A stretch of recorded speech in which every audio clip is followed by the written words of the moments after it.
નમસ્કાર મિત્રો, આપ સૌનું સ્વાગત છે આપણા ચેનલમાં.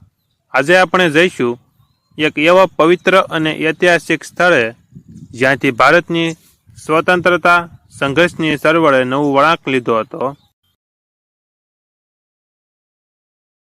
આજનું સ્થળ છે સાબરમતી આશ્રમ, જે અહિંસાના પથ પર ચાલનાર મહાત્મા ગાંધીજીનું નર્મદા કિનારે સ્થિત આશ્રમ છે.